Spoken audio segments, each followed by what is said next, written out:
আমি খুশি করে কাজ করব না, আমি আমার যোগ্যতা দিয়ে এখানে এসেছি।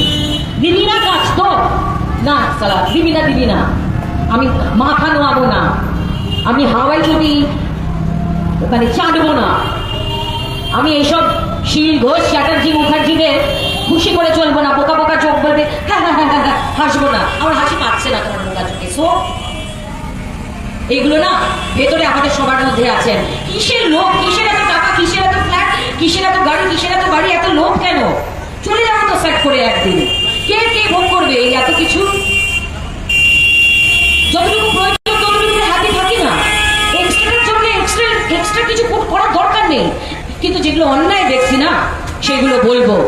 তিলোত্তমার বিচারটা যতদিন না সুবিচার, আসল লোক মানে কিন্তু একদম নবান্ন কালীঘাট, যতদিন না এটা হয় ততদিন নিয়ে পড়বেন না কিন্তু। আর এবার একদম দরকার হলে মমতার বাড়ি কালীঘাট, নবান্ন, অভিষেকের হাজরার বাড়ি যেটা ঘেরাও করে থাকে সেখানে গিয়ে সভা হোক।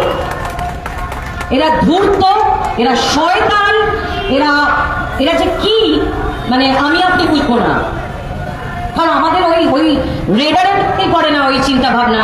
এরা ভিনডিকটিভ, এদের ভীষণ প্রতিশোধ স্পৃহা এদের মধ্যে আছে।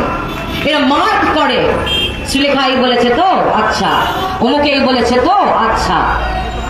আমার ভয় নেই, আমি আপনাদের বলে রাখলাম, আমি লাইভেও বলেছি আমি খুন হয়ে যেতে পারি, আমি যদি খুন হই আপনারা জানবেন তৃণমূলীরা খুন করেছে আমায়।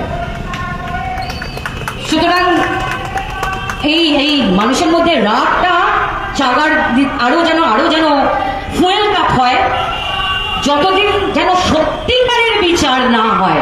আর লক্ষ্মীর ভান্ডারে মানুষ আর ভুলছে না। সরি, তোমাদের অনেকের বক্তব্য ছিল আমি যখন লক্ষ্মীর ভান্ডার নিয়ে পোস্ট করেছিলাম। আমি এটা বলবো, ভিক্ষে চাই না। ওই কাঞ্চন মল্লিকরা খুব সরকারি বেতন যখন নেবেন, বোনাস যখন নেবেন, তো কি কারোর ব্যাংক থেকে দিচ্ছে, কেউ নিজের বাড়ি থেকে দিচ্ছে। আজ ঋতুপর্ণাকে গো ব্যাক সাধারণ মানুষ বলেছে, বেশ করেছে।